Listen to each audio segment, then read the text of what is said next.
Did you see the Star Wars, that's Brienne of Tarth, Gwendolyn Christie picture? Yeah.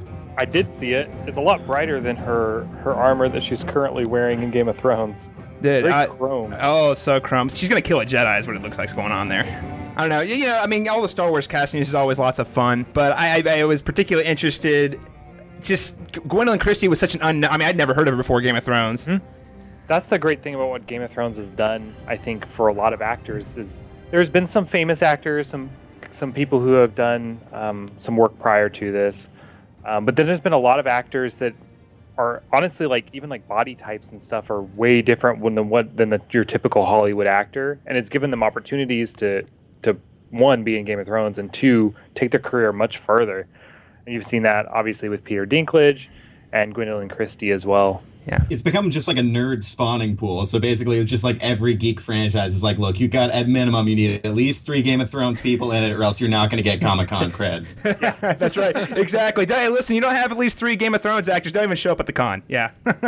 Fantastic Four. There's nobody from Game of Thrones in that. Get out of here. Hello, everybody. Welcome back to the Cast Beyond the Wall. I'm your host, Caleb Masters, and we are presented by our partners at We Got This Covered, and we are here to review this week's episode, The Sons of the Harpy. And wow, what an action-packed episode we had. Really excited to talk about that with my co-host here. We'll start with my co-host down in the deserts of Arizona, sir. Austin Lucari. And a little further to the north in the great state of Nevada. Sir, introduce yourself. Daniel Stoll. And we're really, really excited to be joined by a special guest host here. For those of you who've been following us on We Got This Covered, as I'm sure most of you have. So we'll be joined by none other than your We Got This Covered Game of Thrones writer, Sam Wolf. And thank you so much, Sam, for joining. How are you doing today? I'm doing great. Hey, hi. Thanks for having me. Yeah, it's really exciting we've been working with We Got This Covered for a couple years now, so it's really exciting to finally be able to bring on kind of the voice of the website with Game of Thrones on. Oh, well, I don't think I've ever been called that, but I'll accept the title. I will not make any bones about it. Thank you. Gotcha. So before we delve head first into the Game of Thrones chatter, you want to talk to us here on the podcast, and some of our listeners out there. What sort of work are you doing for the website? I am a staff writer with We Got This Covered in movie and TVs is mainly what I cover. Sometimes if a video game comes along, I'll write about that. But yeah, mostly just work in the theater and boob tube beat. And I actually saw that last week I plugged the Avengers movie review, and I saw that you actually were the writer of that. So for the listeners out there who happen to be superhero fans, what do you think about that? Quick summary. Well, actually, I just got back from watching it a second time, so obviously that means it's terrible and you shouldn't go watch it. But obviously everybody already did, so it's not like I'm getting to anybody. No, it's a lot of fun. I really liked it. I think it's got a lot more interesting things going on for it than the first Avengers, which was just sort of like a, hey, they pulled it off type deal. But this one, it's definitely a weirder animal, but I think it's better for it. So yeah, I think it earned that $187 million it earned in just one weekend. Guys, that was a fun movie, and you can check out Sam's review on We Got This Covered, as well as a whole kind of back catalog of other work here. Typically, this is where we dive into our kind of fun little question of the week, but since Sam is a special guest, we want to get to know you a little bit. What's your experience with Game of Thrones like? So we have a few questions for you to kind of lead in. All right, shoot. Game of Thrones has been out for 5 seasons, but I found since I've been watching since season 2, there are very few people who've watched since the beginning. Now, just curious, how long have you actually been watching Game of Thrones? I've been with it since the show started, so I guess that's 2008. Started, heard a lot of beat from all the TV critics I follow being like, hey, this Game of Thrones thing is really coming together. I was like, well, I guess I'll check that out, and pretty soon it was all anybody could talk about. Austin's from the beginning, right? Yep, I am from the beginning. That's 2 people from the show who are like the loyalist and the silent Game of Thrones hipsters out there who you were from the beginning before it was cool, and that's really cool. Now, just curious. Obviously you've been watching the show. You said you got into it because you heard about the working with the critics. But now, since you've been watching the show, has it really driven your interest towards the books at all? Well, yeah, it did. So for me, what happened is that I watched dutifully for the first 9 weeks. Every week was just something new and exciting. It was really great. And then get to episode 9, Baylor, And then that thing happens, and I thought to myself, well, I'm not going to be one of those suckers who waits a week to find out what happens. So read the entire first book between episodes, and in the summer following the first season, read the remaining 4. I think Dance with Dragons had just come out, so I just burned through all of them. And now the books, I'm all up to date, and it is a hot blur of just food descriptions and lineages and Savas instructions. So it's getting a little fuzzy. So I have to say I am liking, I still do like the show a whole lot. I feel like it's been a different animal since I got up to date on the books. But now that things are moving further away from Martin's writing, I feel like I'm more invested in the show than ever. Yeah, no, absolutely. I mean, I think I can agree with that. Having read all 5 of, all 5 of the books between season 3 and 4. Who knows? We have it through 7 seasons before the next book comes out for us to get into. I'm sure Martin he's probably, like you said, spending a lot of time writing about the the next feast or something like that. Well, he's got his hands. Yeah, exactly. He's got his fingers in a lot of different pies. Like, he's working on a couple different other TV shows, some other books at the same time. Like, I think part of him expected the show to wait for him to finish the books, but sorry, George, it ain't happening. They're probably going to be done well before this, maybe even the 6th book at this rate. But hey, I'm sure it'll be good, whatever happens. Yeah, fantastic. And, I think all of us will probably be able to enjoy, hopefully we'll be able to enjoy the show on the show's terms and the books on the book terms, because they really, like you said, they really have been splitting off this season. You sound like you're a pretty big fan of a lot of the changes. Well, yeah, I think they've really just pared things down to a much more manageable size. When I was reading through the books, you sort of develop a way of filtering what's key and what's not. You just sort of oh, okay, he's really going into description here. Maybe I can just sort of glaze over here. With the show, you've got a much more definite sense of where these stories are or maybe supposed to be going. Of course, you're always looking over to the left when you think it's going right because it's Game of Thrones, but it's streamlined down to a much more manageable size. I think they've got the right cast for it, the right size of cast, and I think just week to week, it's surprisingly books this size and this scale, they lend themselves really well to a 10-episode season. At least what I've learned from a lot of Game of Thrones fans, what tells us a lot about what kind of Game of Thrones fans are is who you pick as your favorite character. So I am kind of curious. I mean, who would you pick as your favorite character on Game of Thrones, or if you had to narrow it down to even just 3? I mean, you just probably come back to the same typical answers. It's obviously in the mix, you got Tyrion, you got Jaime, Arya, Brienne, even Sir Barristan. It's basically I'm just going for all the nerdy, these guys are awesome answers, which, I don't blame any of them for it. They're awesome. But if I had to pick in the show right now, I think my favorite character on screen is Varys, just because I think that at this point, Varys is the only guy I not only believe has the right intentions for Westeros, but is maybe the guy who can pull it off. Everybody else is either too incompetent or just too evil to really back at this point. So I'm just you know what, that Varys guy, he's probably the best shot anybody's got for a hopeful future. So I don't know. I'm a sucker. I'm still hoping things work out in the end, even though I think Martin himself said he imagined the end was nothing but a cold wind blowing over a grave. And it's that's about right. That's what we've been taught to expect. But I don't know. Fingers crossed. Fingers crossed. Yeah, no, absolutely. And I really resonate with that because Varys has come out as quite the idealistic optimist this season earlier with his little speech to Tyrion, which on Game of Thrones is pretty rare. Everyone's always down about how cruel the world is, and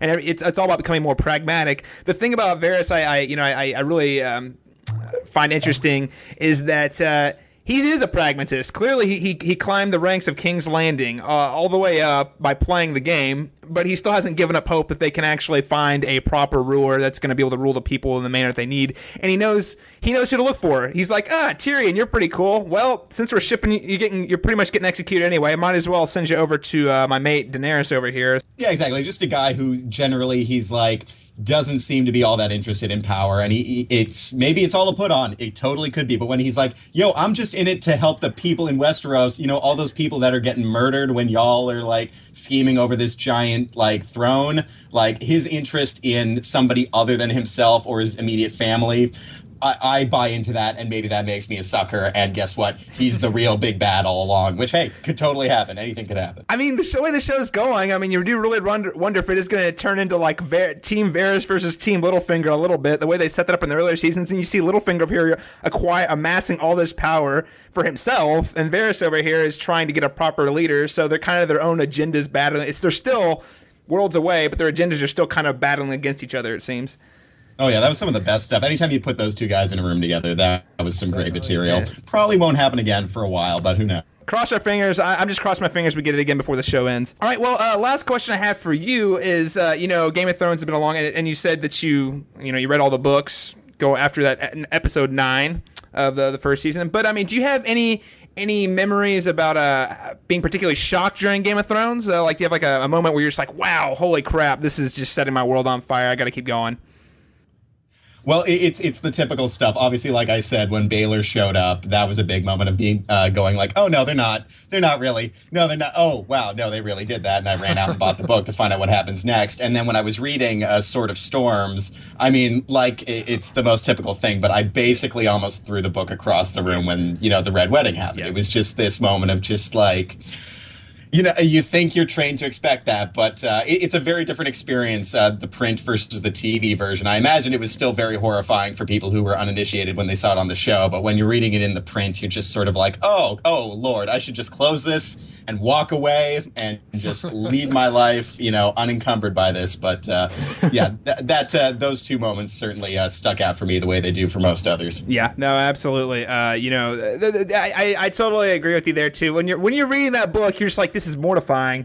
We saw Ned do it, but you just really want, again, I think all of us really want to believe that justice somewhere in this universe is going to prevail. So when you just see the death of Robb Stark, you're like, oh man, well, I don't know. And it's a very visceral experience in the book, a little different like than you said in the TV show. But well, it sort of sneaks up on you in the way that you're not looking for visual clues. It sort of puts you in that experience in a very different way, where you're just sort of like, oh, these are very odd things he's making note of, and oh God, somebody just shot a crossbow bolt, and now stuff is popping off, and it's just bedlam. Yeah, no, absolutely. And then you see Robb dying, you're like, well, maybe Catelyn.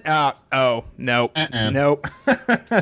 No. No more Catelyn chapters. Oh. I like Catelyn. That's the thing. I as a reader, like, I've never gone through the books with a fine-tooth comb that others have. I'm actually generally a fan of all of them, even Feast for Crows and Dance with Dragons, which a lot of people have had issue with, and the show has had a lot of success with really sort of streamlining at this point. Mm-hmm. Sam, thank you so much for answering those quick questions. Hopefully our listeners out there kind of have a better idea. Who is this guy who's talking on our podcast this week?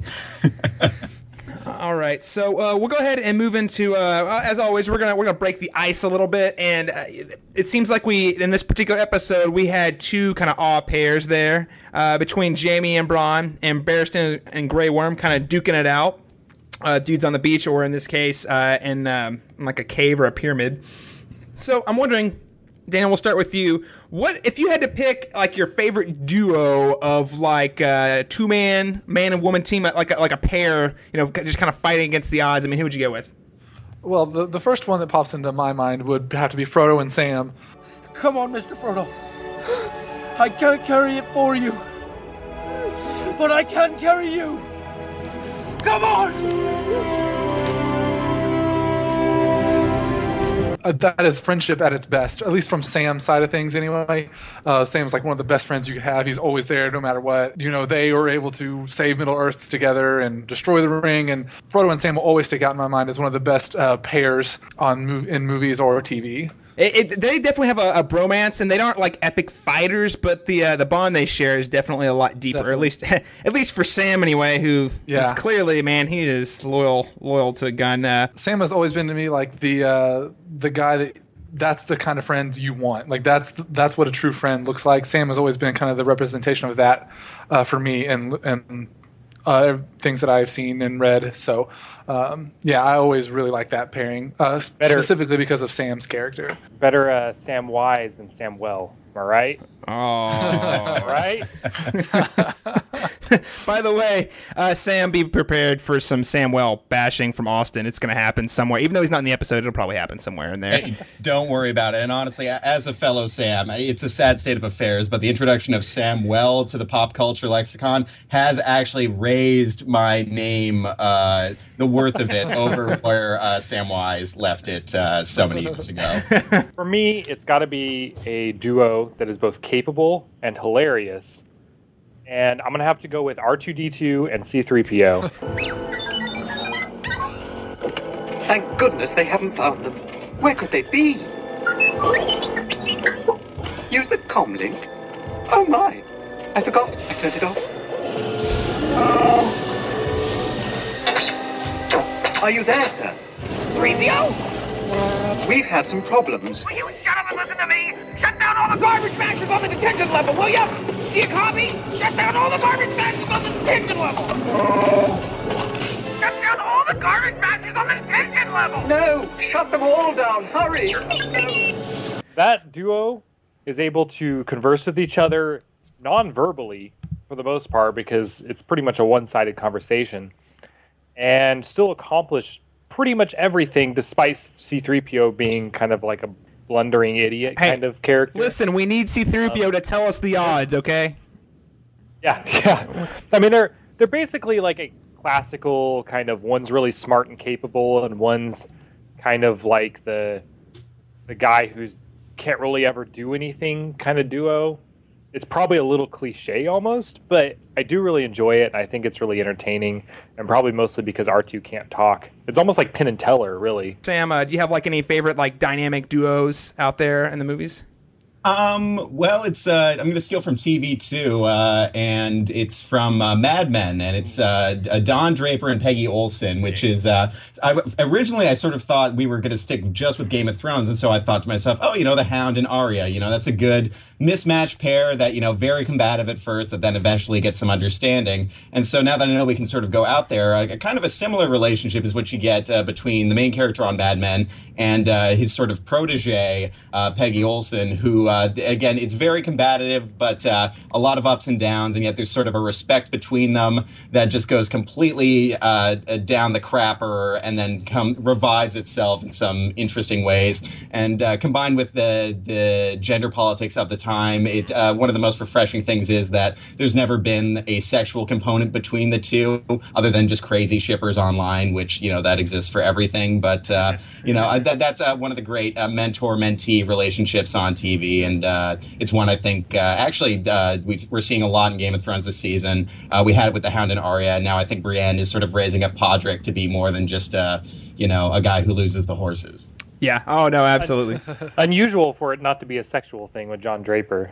Oh, exactly. It's like the one case, but yeah. One other one I wanted to throw out there, and I was just chewing on like some of my favorite buddy cop movies, even, and there's a lot of really terrible buddy cop movies out there.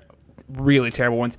And one that's probably not particularly good, but I have a lot of nostalgia with and I've watched over and over again is the Rush Hour movies between Chris Tucker and Jackie Chan. Those movies aren't good. I mean, I'm not going to lie, but I don't know if it's Chris Tucker, because Jackie Chan plays the straight man and Chris Tucker plays Chris Tucker, and it's just a fun pairing.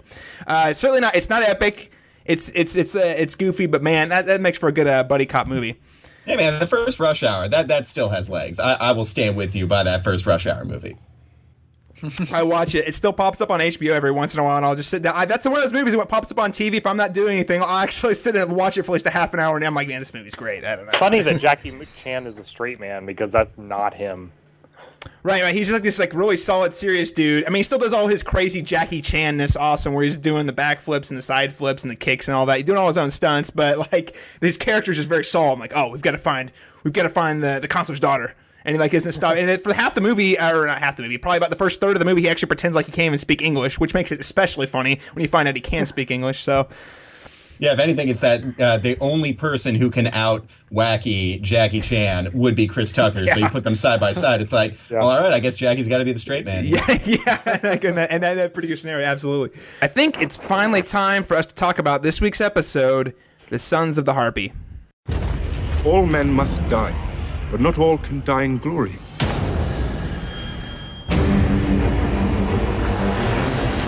You must choose Doran's way and peace, or my way and war. Give the order, and we'll clear out this rabble. What would you say if I told you of a great sinner in our very midst? May the Father judge him justly.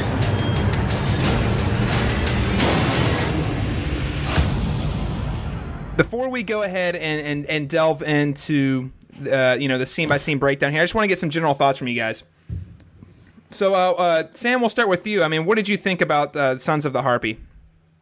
I think it capped off sort of the season-wide trend so far. I was reviewing the show with We Got This Covered, so I had the 4 episodes available before the Great Deluge online. And it wasn't me. I didn't give them away. Trust me. Although when that happened, the first thing I did was ran and grabbed my disc, and I was like, all right, somebody did not make off with it. But generally speaking, I thought it picked up the momentum from what was something of a slow start to the season. The thing about season 4 is that it cleared the decks so completely that season 5 thus far has been about building up these new dynamics, these new sorts of threats. There hasn't been a lot of action to be found here, and that's why episode 4 a lot happens, it seems like. And if any of and most of my misgivings about it is that things that seem like maybe they should take some time, they go. It's there's a lot that happens, but it certainly made me excited to see where things go next week. I thought it was really good. I do think definitely the most exciting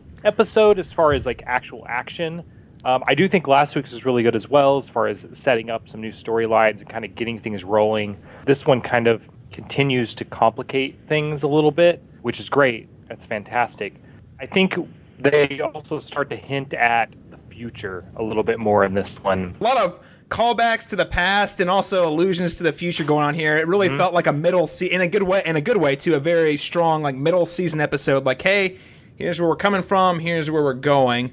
With a couple of like the very the show series wide overarching kind of mysteries and questions we're going to delve into. Yeah, I definitely found it to be the most exciting, as Austin said, and I think it may be one of my favorite episode of the season so far. But it definitely started to see the ball rolling and seeing where storylines are started to head. One of my favorite parts of this episode, and one of my favorite parts about the series in general, is it every so often we deal with a lot of more complex ideas that you typically don't see in a fantasy.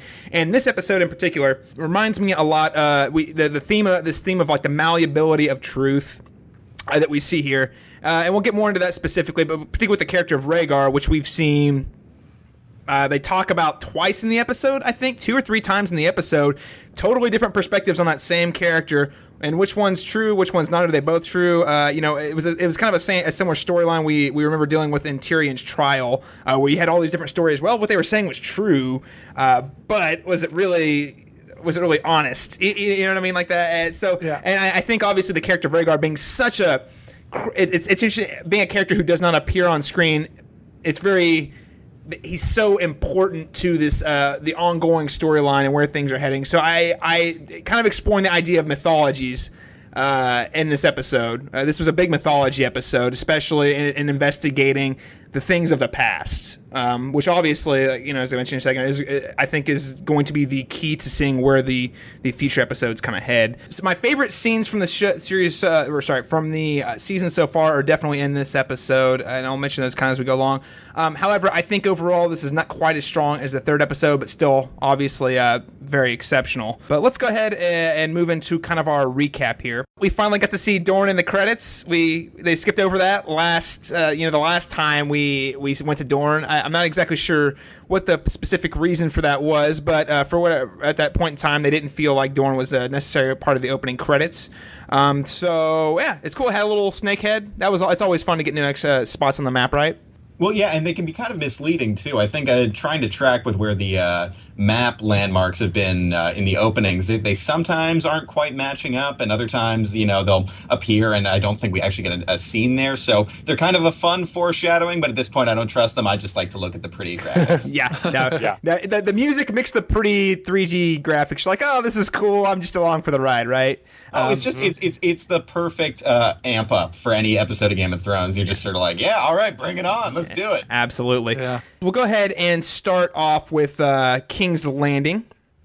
And, we got a very brief small council scene. I always enjoy the small council scenes. They're, usually brief, but they always seem like I can't think of too many bad small council scenes because they always have all those characters you love just to get in the same room and kind of snap at each other. It's always a lot of fun.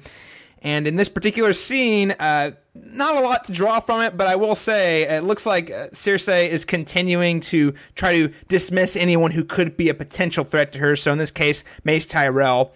And I do think it's interesting that she's sending Meryn Trant, of all people, with Mace Tyrell to Braavos. Who else do we know in Braavos? Just a thought. Fine. I mean, did you guys draw any fun little tidbits from the small council scene?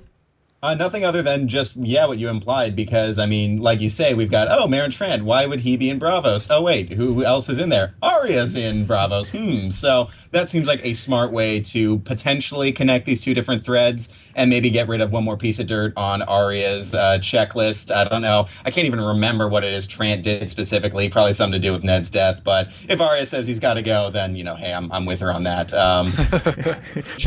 Who are we to question Arya's death list? It grows every day. She's got pretty good justifications for that stuff.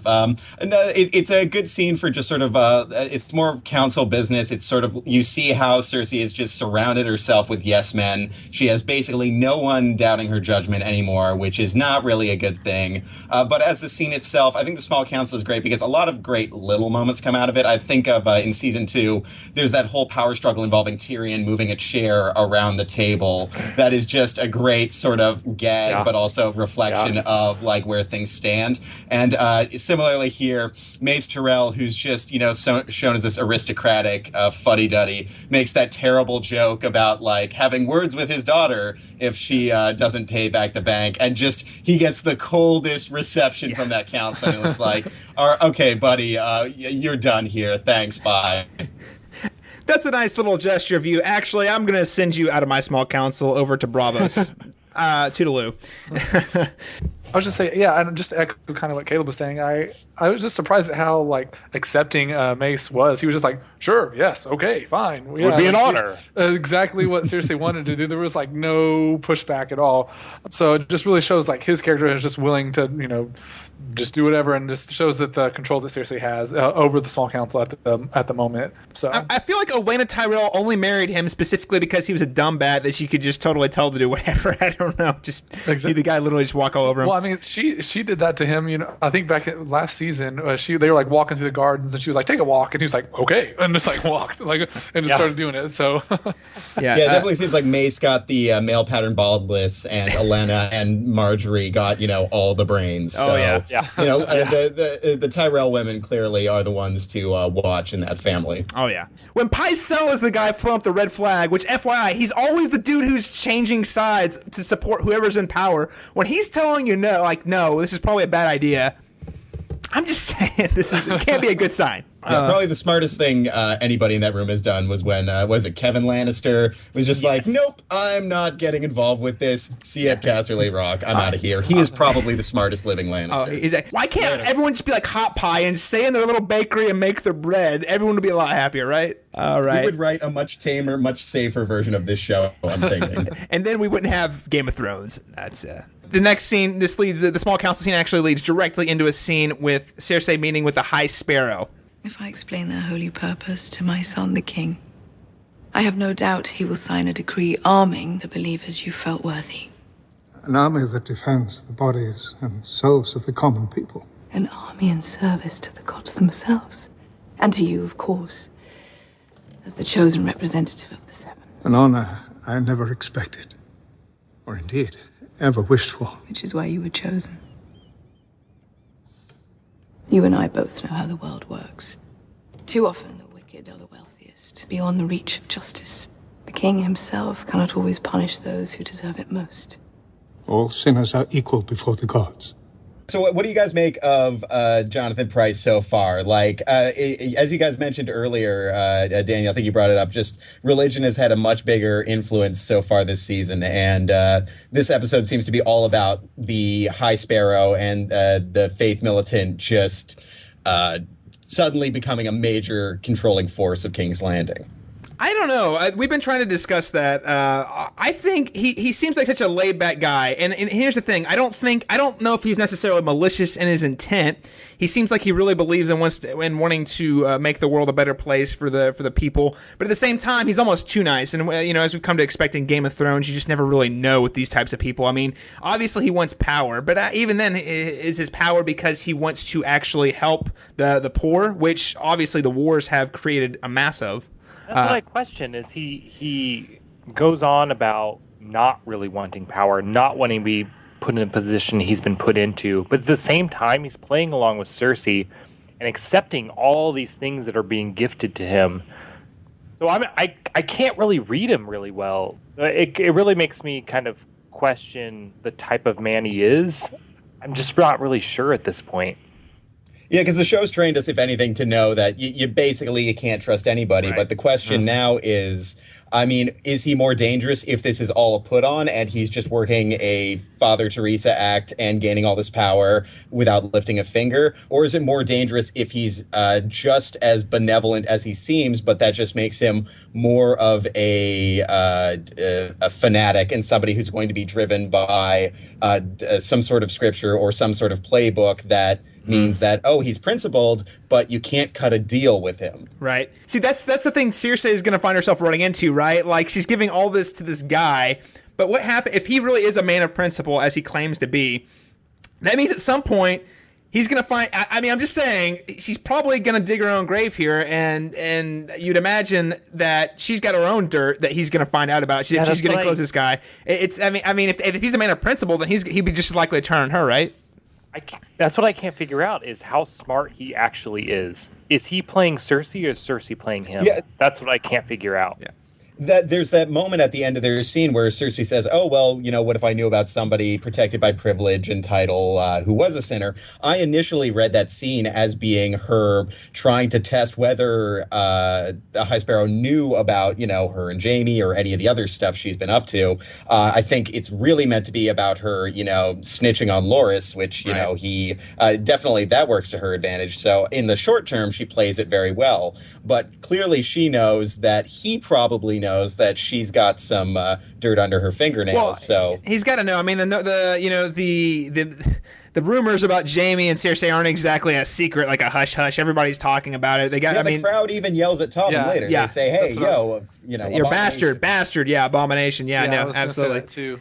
It's funny, Daniel, because you mentioned that we aren't seeing, they're staying away from the supernatural, but here we are getting more and more, and they're exploring the ideas of religion used as a means of power, which is really exciting. We've seen Melissandre do that, but the difference here between here and there is Melissandre actually showed the mysticism behind her sort of religion, versus these guys, I mean, they worship the Seven, and now they're this crazy fanatical group. But I think it is an interesting angle that specifically they highlight to get back to one of the earlier issues I mentioned earlier, just the speed at which the montage of the Faith Militant getting into action, that's maybe somewhere where it seems like maybe we could have used a bit more time on that, but really it's all about flipping a binary switch to say, okay, the Faith Militant, now they're armed, they're dangerous, and they're messing up every seedy side of King's Landing. It happens kind of quickly, but now we've got a new world order going on in King's Landing, but the most important scene there, other than Loras getting arrested, really on a thematic level, is when they go to the brothel and they find the dude who's having sex with a male prostitute,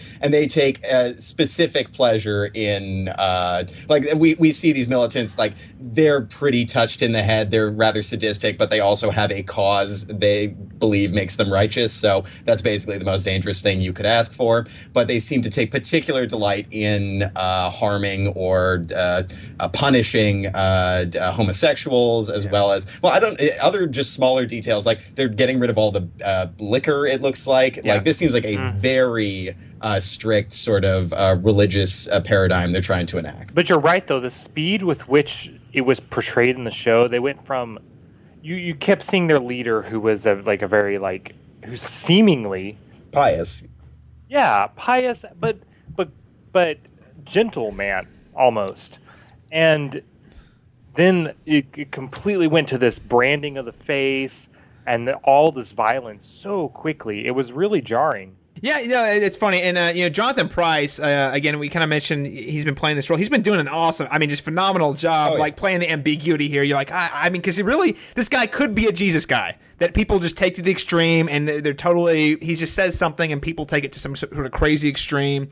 Or he could be this, like you're kind of hitting this mastermind who's actually playing Cersei to gain power and get the funding and the weaponry he needs to actually fulfill his own agenda, whatever that may be. Religion, like this religious group with the Faith Militant and Westeros is here to stay, at least for this season. And I'm thinking long term, because the number of people in poverty in Westeros is probably just, probably catastrophic. So, obviously, I think the show's exploring the idea of, when there's war, people turn to these crazy religious institutions they don't quite understand. In this case, the Sparrows, who clearly turn to the Faith Militant, these crazy extremists.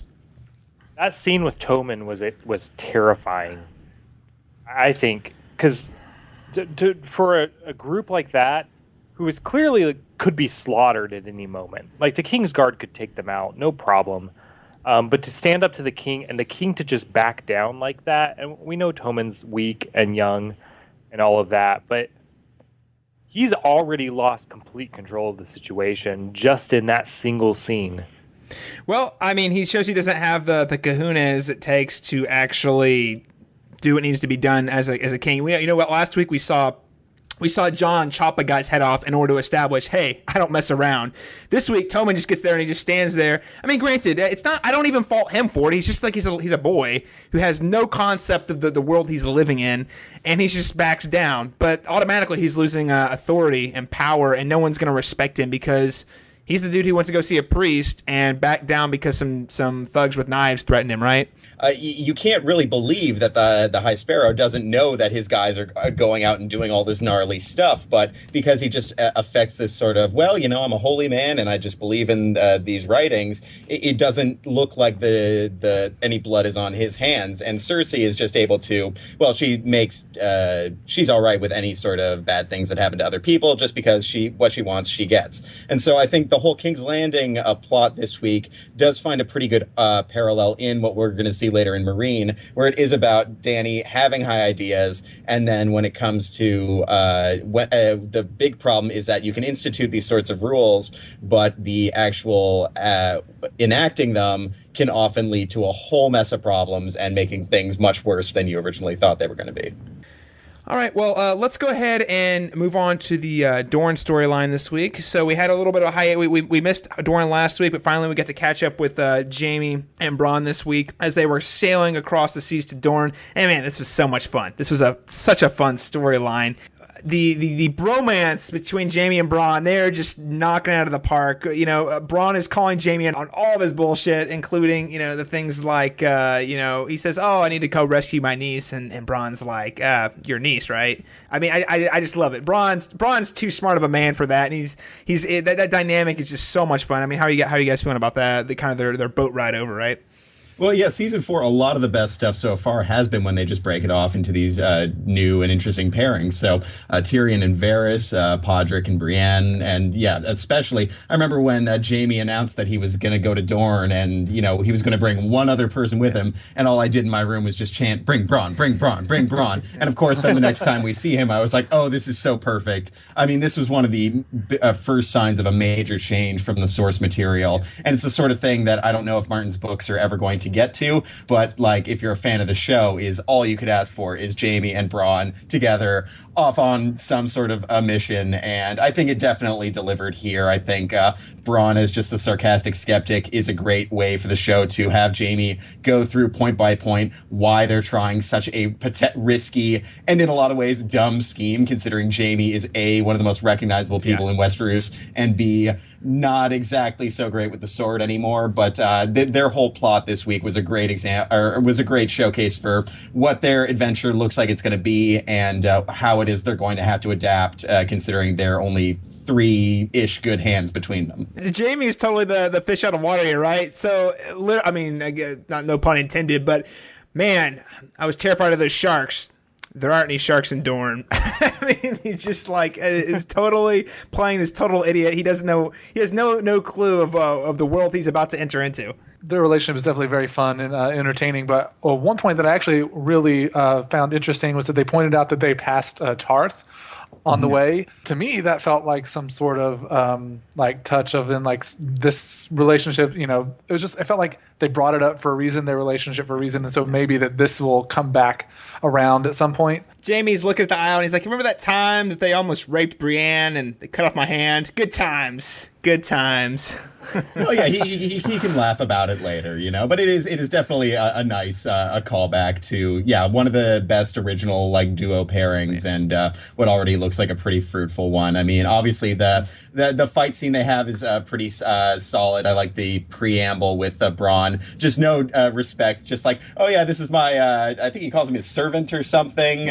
Just a great little jab there. And then when they have the actual fight, the bit with the gold hand is pretty great. But like with the rest of the show, I think my favorite bit is when he's got the fight's over and he just he gives a little shake of his hand to try to get the sword out, and it just doesn't come out, and it's just sort of like all this, pageantry, all this epic sweep, and yet at this end of the day, you don't really know how to get somebody else's sword out of your gold hand. Next time, going to Midas. High five! God, did not see that coming. We should probably go, circle back to the point that Jamie still, the whole reason he's doing this insane, venture here is because he feels really guilty about the death of Tywin. He was not anticipating that. And he even said, with Tyrion, he says, there was a line with Bronn. He said, "Hey, if you ever, see Tyrion again, send him my regards." And Jamie said, "I'm going to cut the guy in two," which was definitely a lot more extreme, a little more of an extreme feeling than I thought he would have, because him and Tywin weren't exactly on great terms anyway. But I guess he feels a little bit betrayed because he was trying to do Tyrion right and let him go, and Tyrion kind of betrayed him a little bit by killing Tywin. So definitely a lot of guilt that I think is kind of lying that would drive him to go on such a crazy adventure here. Yeah, a suicide mission, it seems warranted considering what he feels responsible for at this point. And at this point, anytime a Lannister says to give their regards, it almost always means, oh, you're going to kill them. So, it'll be interesting to see if there's some way to get Jamie and Tyrion in a room together again, because they're about as far apart as one could imagine. And they should probably talk things out, I think. They should hash it out before somebody stabs somebody else. 2 men enter. 1 man leaves.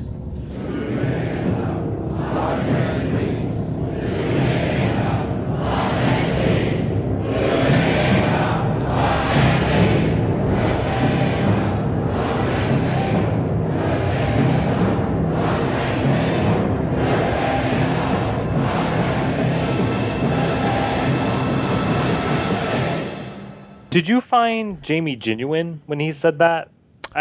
I questioned it because Jamie never liked Tywin. I would think so, because he knew that Tyrion and Tywin had a lot of problems. So, what did he expect when that occurred?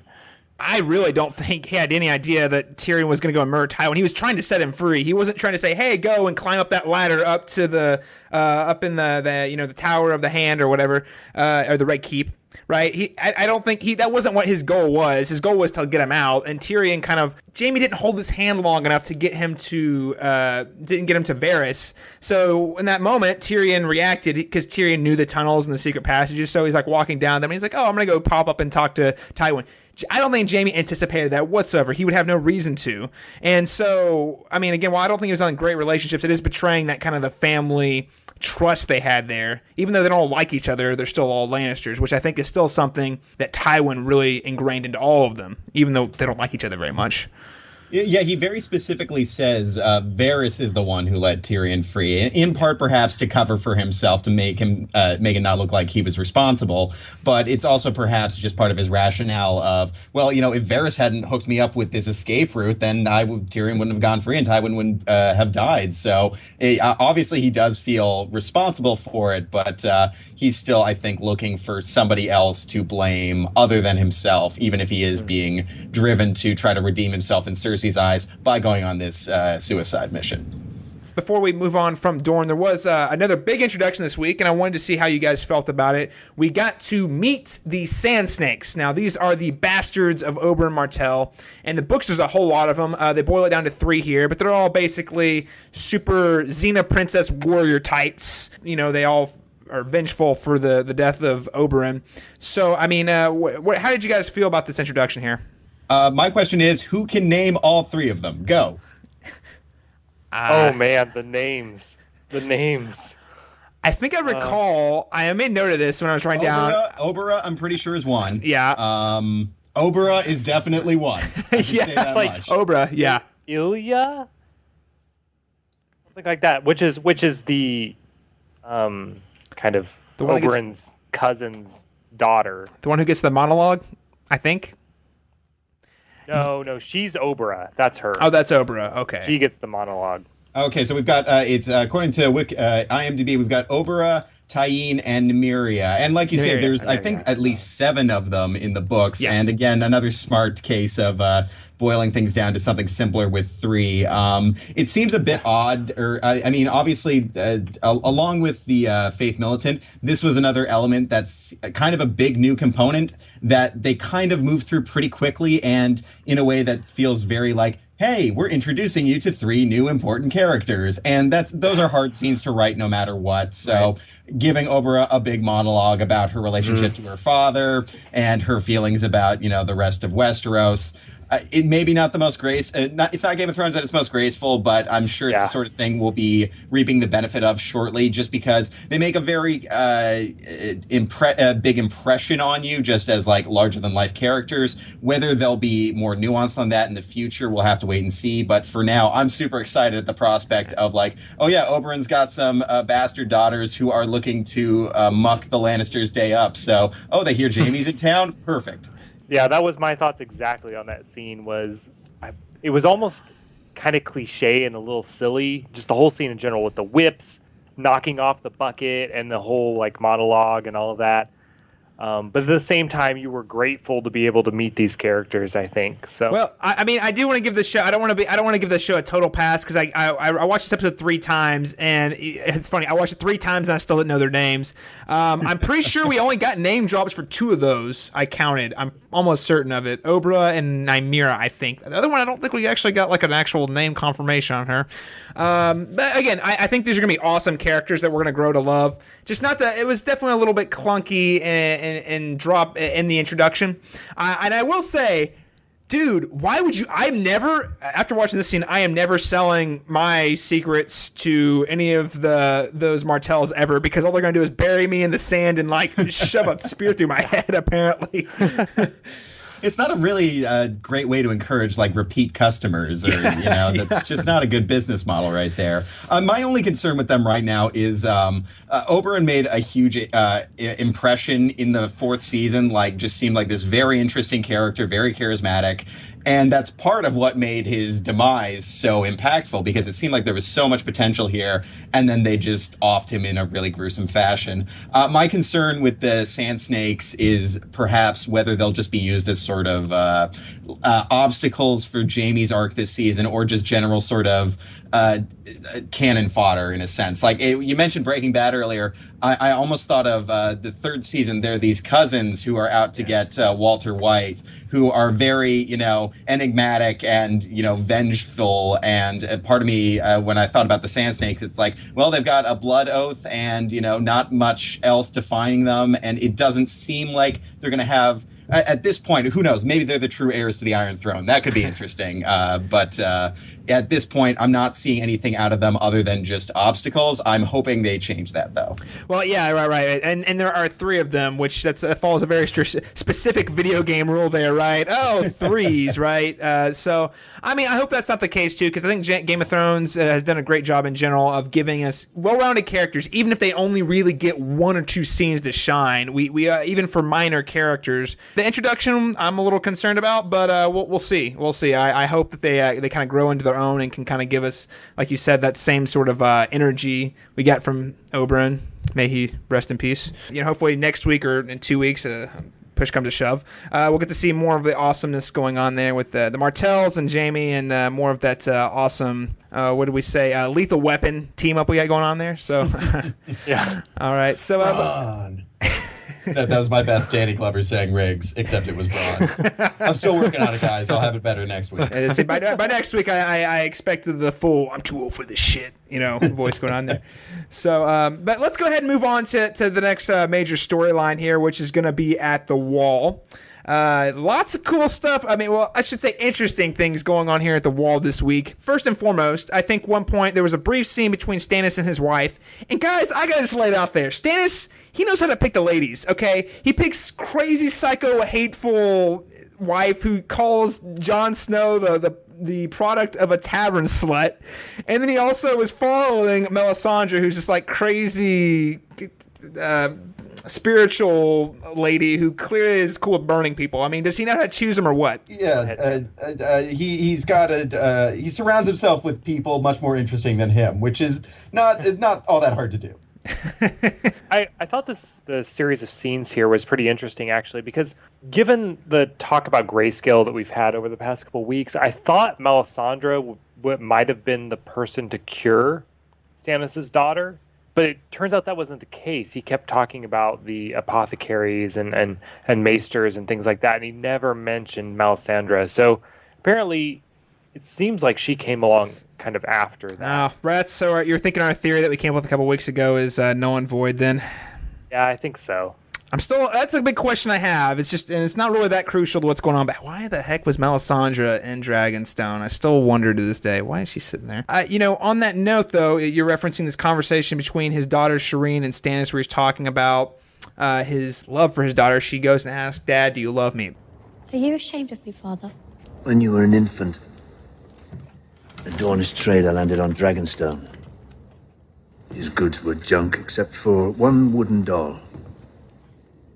He'd even sewn a dress on it in the colors of our house. No doubt he'd heard of your birth and assumed new fathers were easy targets. I still remember how you smiled when I put that doll in your cradle. How you pressed it to your cheek.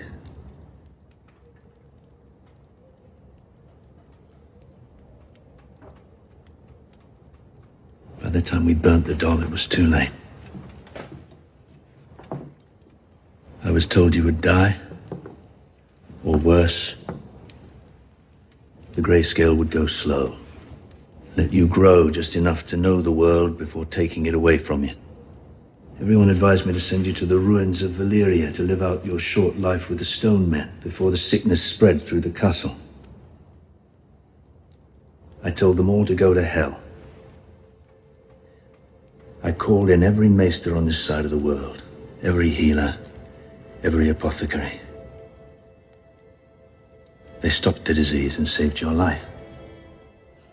Because you did not belong across the world with the bloody stone men. You were the Princess Shireen of House Baratheon. And you are my daughter. On this podcast for the last 2 years, I've been crapping on Stannis on a regular basis because I don't like him. But I actually found this to probably be the most powerful and most human scene he has done in the entire show so far, by a lot. And I gotta say, he earned. This season they've done a good job at humanizing him little by little bit. But this scene right here, and I'm not gonna say I'm a Stannis supporter, but this scene definitely won me over to him as a character that's a lot. He's worth my time to maybe think, to double think. Maybe he's worth backing. I took a pot shot at him earlier just because that's what he's known as. Even by Martin's own admission or his own writing, he's just a very cold, not a very outwardly interesting guy. But I think the fourth season, again, one of its improvements is putting him at the Wall. It's almost like, you take a negative and a negative, you get a positive. It's like two of the lesser interesting plot lines and characters, you put them together, and I think Jon and Stannis have brought out some very interesting things in one another in terms of their relationship, and I'm glad to see that on his own, Stannis we're getting a better view of him. Like you say, he's being more humanized, but for me, I think my favorite part of this entire episode, I was on pins and needles in that moment, that speech with Shireen, where she goes to hug him at the end after he admits, no, I wouldn't change a thing. That's why I didn't ditch you when you got the grayscale. That's why I've never felt the need to sire another heir.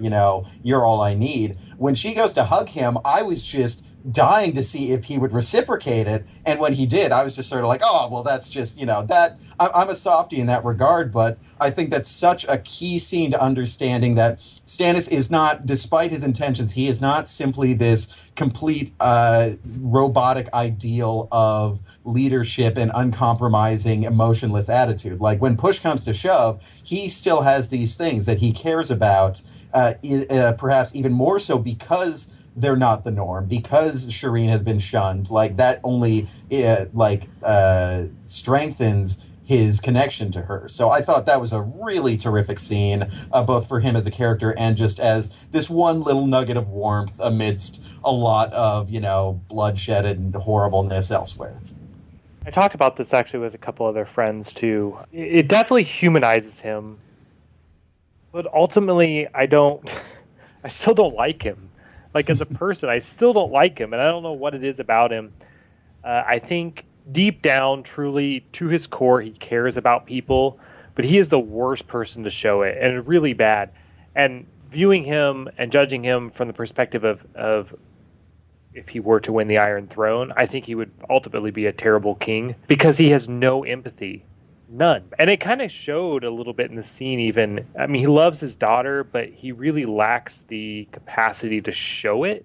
But I think that's why the hug itself is just sort of like, even he, this, the wall that is Stannis Baratheon's unreachability, even that can be conquered by, a cute little girl with the grayscale. Right.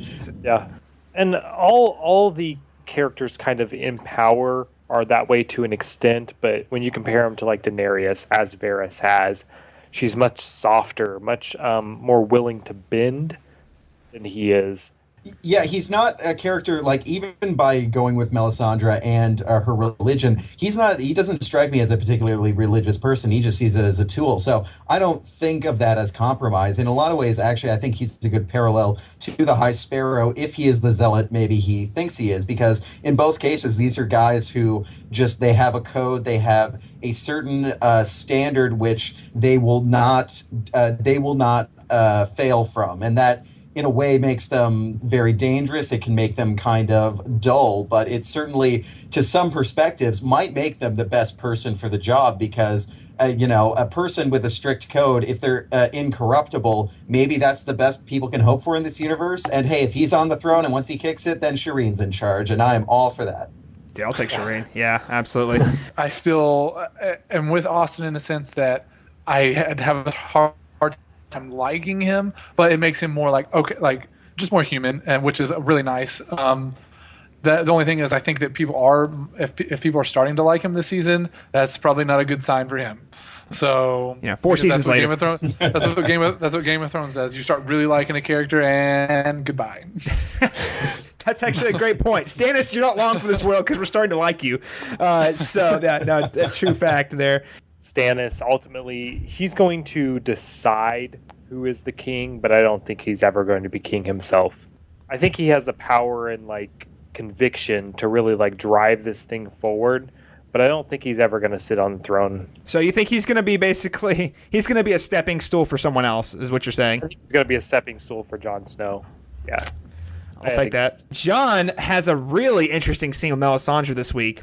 And there was a quick little tidbit. I mean, it is normally would be worth noting, but with the Melissandre being the more interesting part. But Jon basically has to compromise a little bit and sign a little a letter of request for troops from the Boltons, which, they kind of stabbed his brother in the back. That had to be difficult and nasty. The more interesting part of this scene, at least I thought, was Melisandre comes in there. She's trying to seduce him, and there's so many different things this scene touches on with her, with him. What does she see in him? Why Jon Snow? We had that scene at the opening of the season where she gets on that elevator with him, and she's basically like, "Are you a virgin?" And we're all laughing about it. But clearly, she actually had some sort of intention going there, and she's trying to fall, and she's following up on that right here. So, what is it she sees in him? Well, we've seen in the past the people she has tried to seduce have had royal blood, which lends me to believe that she thinks, at least, that Jon Snow does. Yeah, a big part of their speech is, to make the shadow that killed Renly, I believe it's because she and Stannis stooped, and when she's talking to Jon, she's like, oh, together we can make life, and we can also make shadows, so, That's exactly what I was going to get at. The only time we've seen her do that is the resulted in the death of Renly. So it was just interesting. I don't know what her necessarily goal was with all that, but definitely has something in mind. She wants to get it on with Jon Snow so they can make another demon smoke baby to crawl out of her demon vagina and go kill Roose Bolton's probably what's going on there. But I find it interesting because this is another one of her weird mysticism things that I don't think we're ever going to quite understand. She just has her spidey senses are tingling, her royal blood senses are tingling. Like, oh, hey, there's dude with blood around here, Jon Snow for whatever reason, and I think we're probably going to get into this a little more in our discussion about the scene with the crypt here. But she goes after Jon, assuming that he's got the power, the royal blood, the king's blood. First off, Jon Snow, being the Stark that he is, turns her down because humanity is good. Which I actually do think is going to be very important when we talk about the conversation that Sansa had in the crypt. I think the fact that he turns her down is actually very important. I just thought it was funny. This is the second redheaded woman who's come to try to seduce him, and then she of course leaves the kicker. I mean, all audiences are probably on the edge of their seat at this point. Like, and she said, "You know nothing, Jon Snow." What a cliffhanger that probably had everyone freaking out, going, "My, what does she mean? How does she know that? I mean, can she talk to the dead? I mean, how does she know this stuff, right?" I'm not entirely sure, that scene had the same impact for me, just because Melissandre, they're very loose about what it is her mysticism allows her to know, so I think it's a great tag. I don't know if it was, a complete drop-the-mic moment, although, obviously that's what it's meant to be, but it's yeah, sure, I don't know, maybe she was talking to, one of the wildlings, and it was oh, yeah, we had this girl named Ygritte, she was with Jon Snow, she used to tell him she knew nothing. I don't know, it was, her favorite thing to say. While the scene was happening, I was watching it with my wife, and right as Melissandre kind of starts to tempt Jon, she just literally sat up in her seat and was just like, no, just screaming, no, please, Jon, don't do it. Don't give in to the attractive redhead with the big breasts. Don't do it.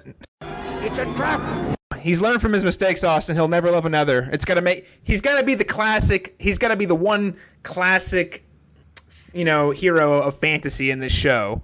He has to say no. So all those people, to Stannis' point, get killed. The scene I've been really, really excited to talk about is our little scene here where we go down to the crypts in Winterfell, and Sansa is down there, and she runs and is paying tribute to her aunt Lyanna, who she never met, and Peter Baelish makes a little visit, and they have a great little conversation here, and he kind of harkens back to the catalyst of Robert's rebellion. I saw her once. I was a boy living with your mother's family. Lord Went held a great tourney at Harrenhal. Everyone was there. The Mad King, your father, Robert Baratheon, and Lyanna. She was already promised to Robert. And you can imagine what it was like for me, a boy from nowhere, with nothing to his name, watching these legendary men tilting at the lists. The last two riders were Barristan Selmy and Rhaegar Targaryen. When Rhaegar won, everyone cheered for their prince. I remember the girls laughing when he took off his helmet and they saw that silver hair, how handsome he was. Until he rode right past his wife, Elia Martell, and all the smiles died. I've never seen so many people so quiet. He rode past his wife, and he lay a crown of winter roses in Lyanna's lap, blue as frost. How many tens of thousands had to die because Rhaegar chose your aunt? Yes, he chose her. And then he kidnapped her and raped her. The look on Littlefinger's face is very pointing to the fact that he doesn't think that's the case, at least. Very doubtful. What did you, before we get into neck deep into theories here, what did you guys make of this kind of little story here?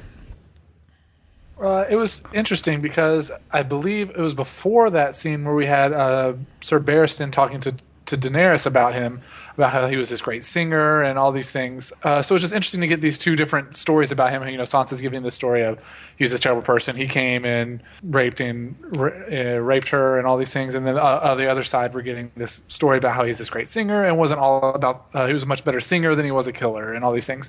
So it's just interesting to get two sides of the same person in this one episode, very much alluding to several things that may come to be revealed. Yeah, and I think it's a good piece. Caleb, I think you brought it up earlier, just how history can sometimes be rewritten or reforged over time. And I think the books themselves, or the show in general, it's so dense that it kind of proves its own point. Because when we try to remember specific details, you know, oftentimes we're just left to boil things down to their simplest stuff. Oh, that guy was a jerk, or this person did that, you know, without any sort of motivation or any sort of background. And part of what we like about the show, and I think most fans like about the show, is that the characters are rarely boxed into just good and evil. You know, there's often a lot of shading. You know, somebody can be awful and have one nice quality, or, you know, people like Jaime, for instance, can start terrible and slowly work up in our esteem.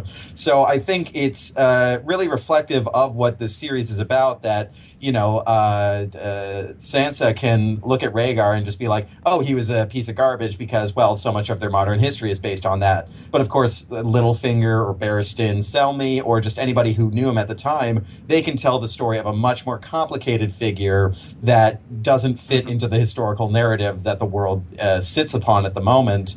But as a lot of what this episode is hinting at, well, sometimes the way history is told isn't really how things went. Yeah. My mind is so caught up in the kind of the fan theories and. Yeah. Have you guys talked about R+L=J on the podcast? We have. We did a special on the week off, because traditionally Game of Thrones takes a week off for Memorial Day. And last year we talked about our theories, and I think this scene specifically alluded. I mean, not this scene. This entire episode really alluded to the heritage of Jon Snow. So as I mentioned earlier, you have the scene where Stannis' wife brings up that he was born of a tavern slut, followed by a scene where you go to Winterfell and they're looking at Lyanna Stark and Rhaegar Targaryen, and how Rhaegar kidnapped. Now, obviously, that's not a direct connection, but if you believe the R+L=J, which for the listeners out there who haven't heard of this yet, that is the fact that Ned Stark is actually not the parent of Jon Snow. It's actually Lyanna Stark and Rhaegar Targaryen, who is the parents of Jon Snow. And I think it makes a lot of sense. This episode certainly seems to hint at it if you buy into that theory. There's a lot of clues here. And then, of course, the fact that we got Rhaegar mentioned twice in the same episode and say, hey, guys, remember that guy we've talked about off and on in the show? We should probably remember him for a second. And let's try and start to get people thinking about him in a different light. Like, maybe he didn't kidnap and rape Lyanna. Maybe Lyanna ran away with him because she actually loved him. Didn't love Robert so much. Or maybe the legend of this story is true, that he raped her and then Jon was born of Lyanna Stark.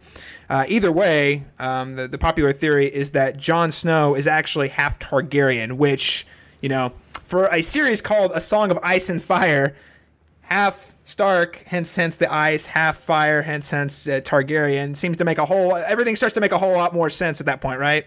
Agree. It fits in with the theme of the show very, very well. I think it makes a lot of things make a lot more sense if you could explain them other ways, that's kind of you're lost with like, oh, okay, maybe. This one seems to make a lot of sense to me. Yeah, at this point, the theory is just there's too much supporting evidence for me to sort of.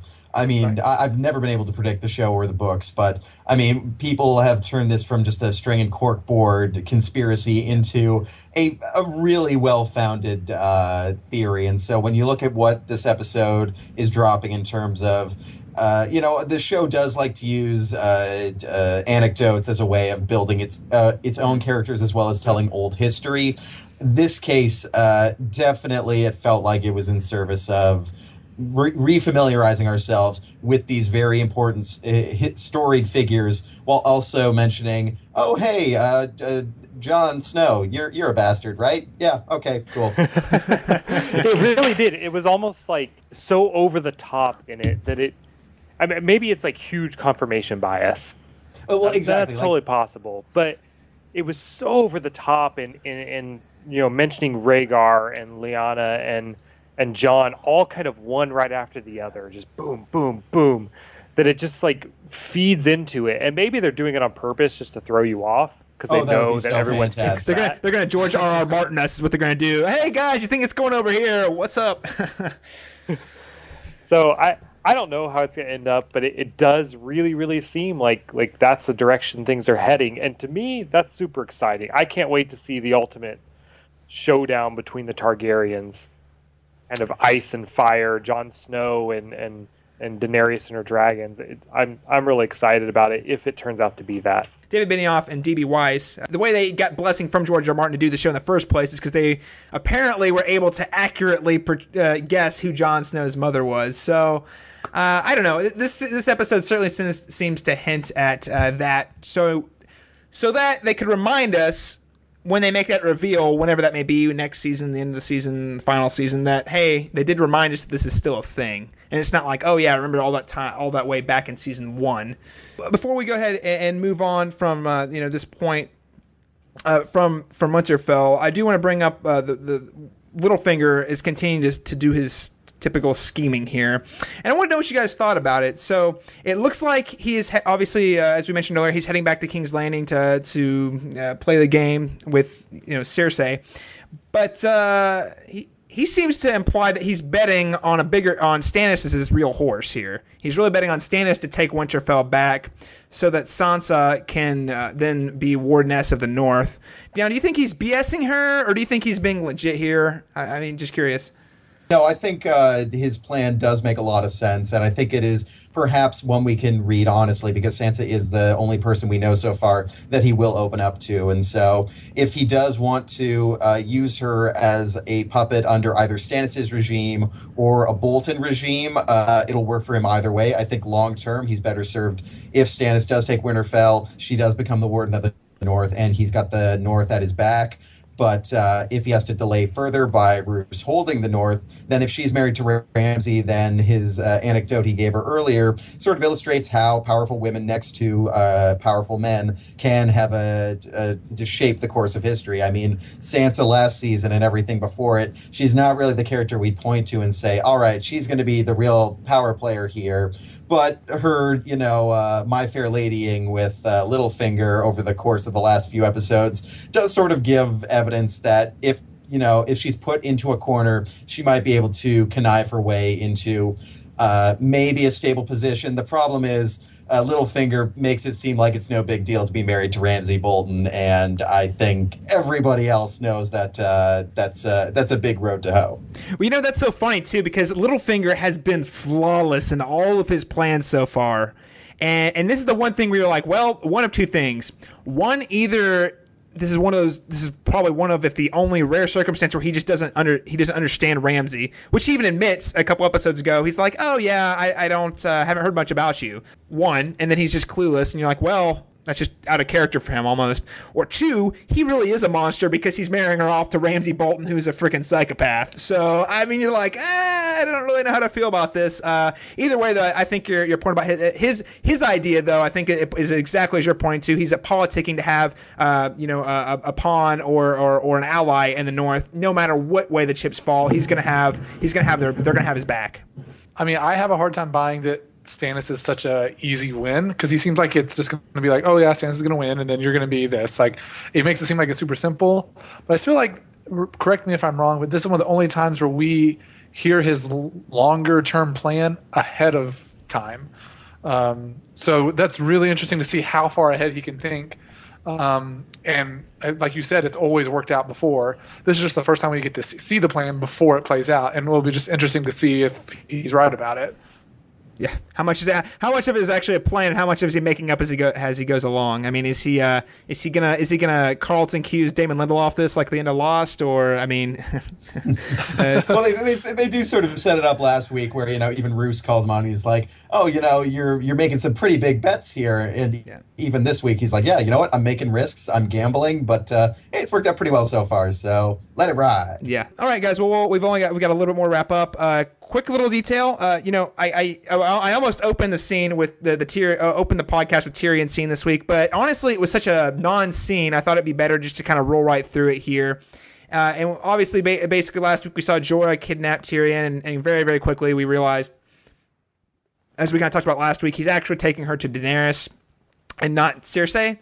But we had a fun little exchange here between Tyrion and Jorah, where Tyrion Benedict Cumberbatches, that's how you verb that, Jorah, and quickly deduces that Jorah is Jorah from Bear Island. I mean, what did you guys make of this little exchange here?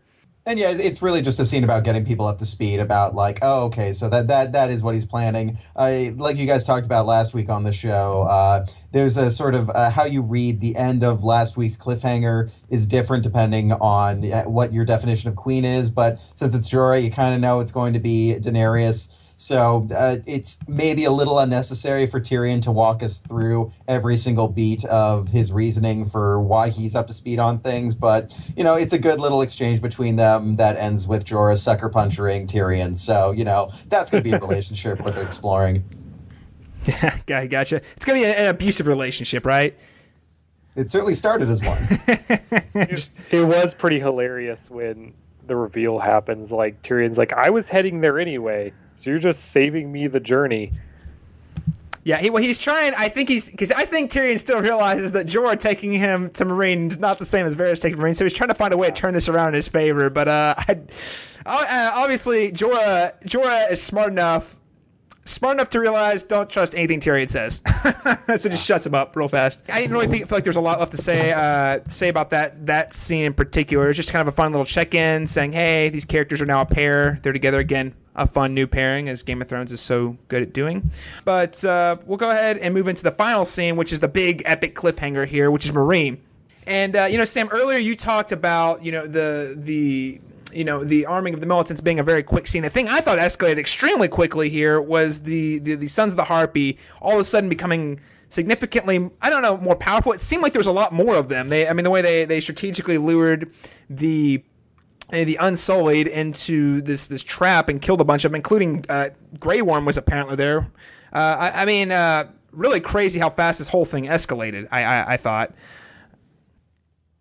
It certainly it seemed like to me a more natural progression, simply because we've sort of seen in the last couple episodes that the Sons of the Harpies, they're sort of taking root, not having that much success working in the shadows. So I don't think it would take long for them to figure out that the Unsullied, while they're a great force to have when yielding a field or marching on some territory, they're not an occupational force. They're not really built for keeping order in a territory that they don't know. As you can see, they're still using their spears in these really close quarters, and even just on a basic functional level, that's not what you want to be wielding. I wouldn't think so. I think it makes sense that if the Harpies were to do anything, it would be by using accomplice parts to the civilian population to lay these sorts of traps and to just attack en masse. They obviously seem to have a numbers advantage when they can just corner these small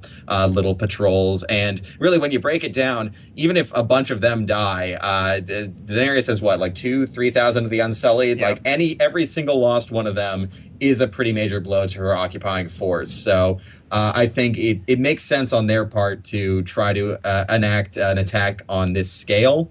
My question for you guys is, at the end of the episode, who did you think was dead, if anyone? I think given what we saw, I don't think either is going to die. I think if they were, at least not immediately, I think if they were going to kill Barristan, they would have done it when that guy had a knife to his throat. But they might have another scene they want to drag out of him before they finally kill him off. Grey Worm, I'm pretty sure is not dead, given what happened in the scene. But both are going to be out of commission for a while. What I was really surprised with was the ease with which the Unsullied went down. I mean, they were supposed to be as good as 10 men each. And they kind of died pretty quickly. Even though they were all grouped up, they weren't really singled out. I mean, they were surrounded, yes, but with shields and spears, they were better armed than the Sons of the Harpies. I was really surprised by how quickly they were defeated. Right. Well, they it's because they went to the same school as the the stormtroopers and red shirts.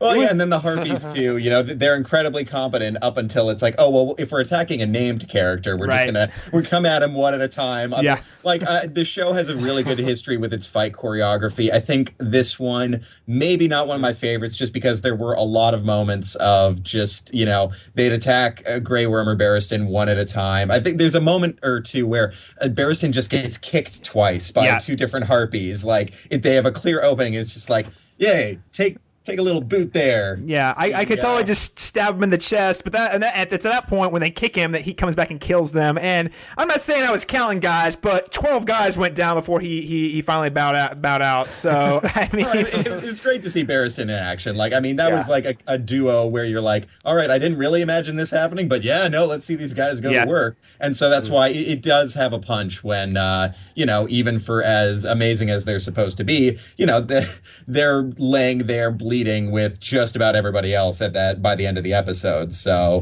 I agree with you, Austin. But based on what I saw, I don't think any of them is going to die, or at least that's not what I thought when I first watched it. Because typically when Game of Thrones they want to kill somebody definitively, they will go for like a neck slice or the beheading or something awful. I mean, look at Gregor Clegane. They kind of left him on a cliffhanger, and then you see a body like shaken underneath the sheets or whatever, like some Frankenstein monster. I think they at least have something planned for Barristan in the next couple episodes or something. Even if he does eventually die, he's not done yet. Exactly. Although narrative bad mojo as that goes, anytime somebody waxes about all the old days, I mean, he was basically giving the Murtaugh speech of just like, he's like, oh, me and Rhaegar, we used to hang out all the time. Oh, those were good days. He might as well have just, told Daenerys he had just commissioned a ship called the Live Forever and that he was about to retire onto it. Like that certainly put the odds against him.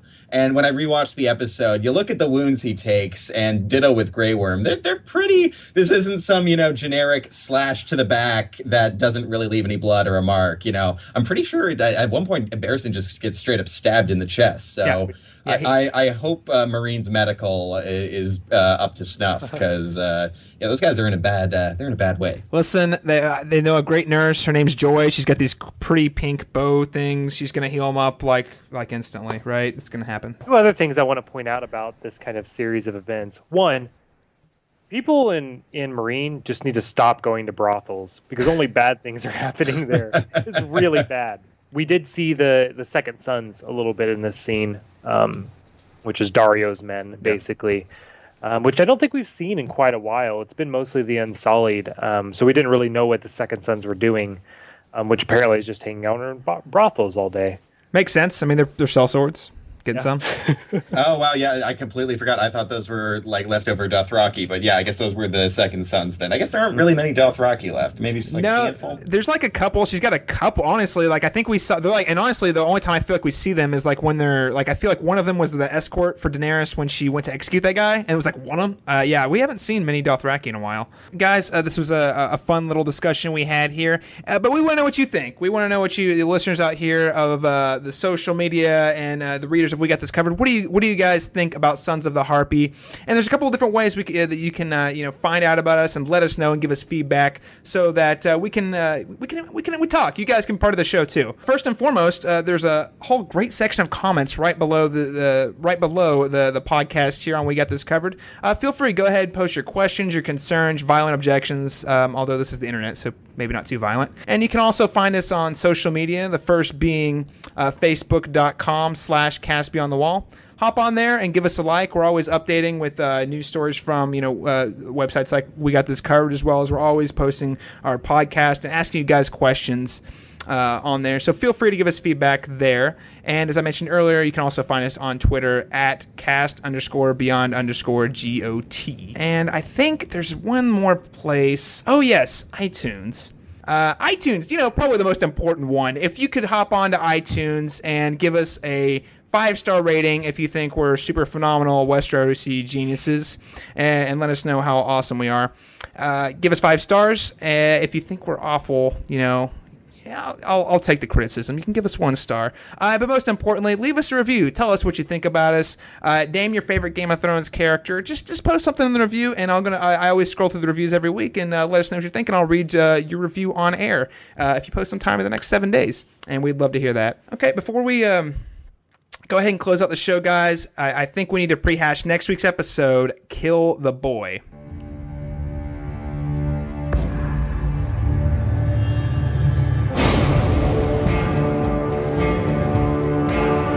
Sansa's in danger even if she doesn't realize it. You remember what happens to people who bore me. Winter is coming. We know what's coming with it. We can't face it alone.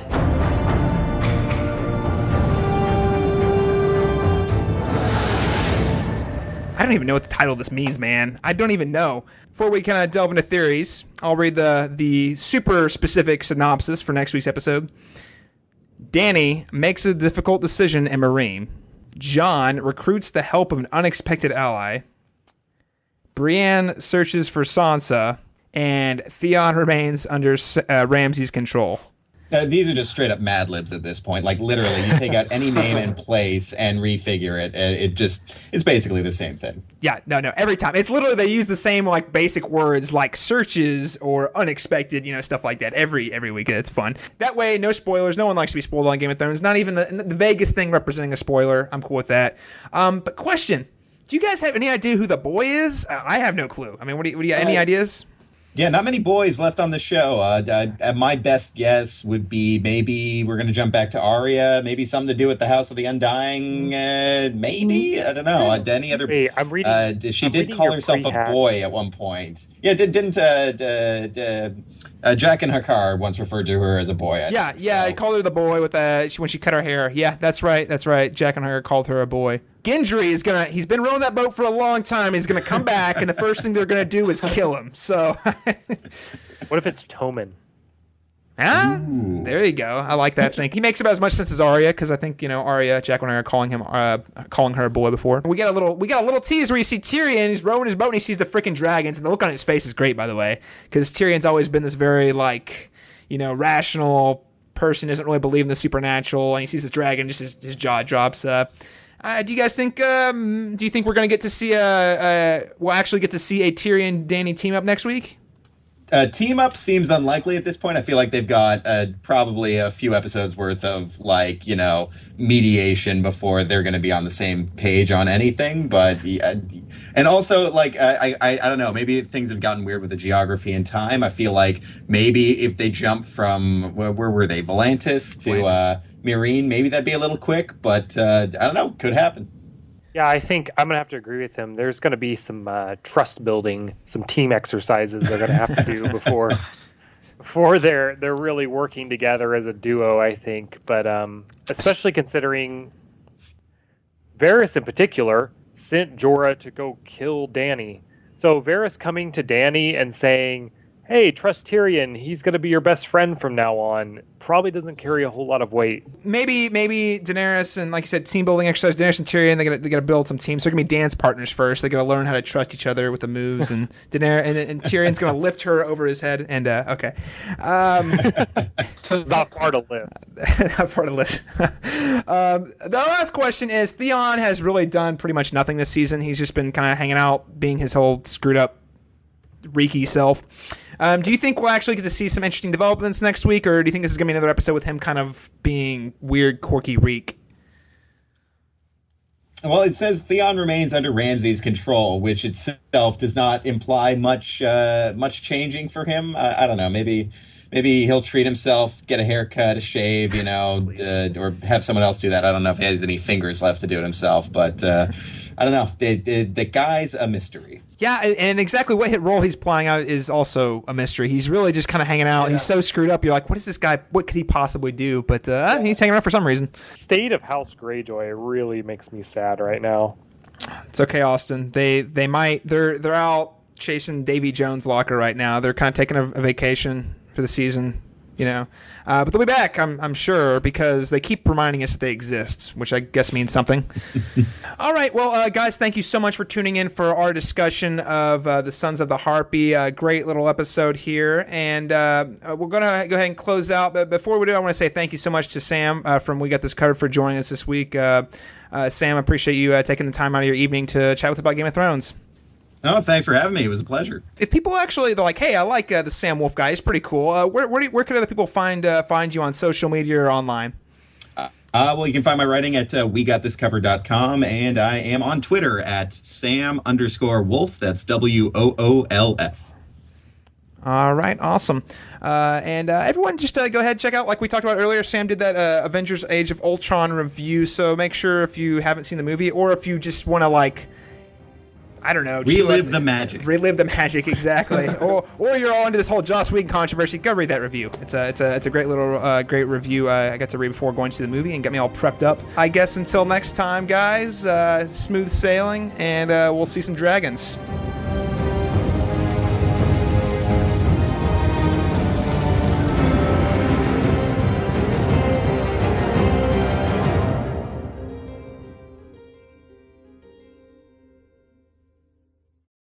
Although that fourth hand came in very handy, as you might say.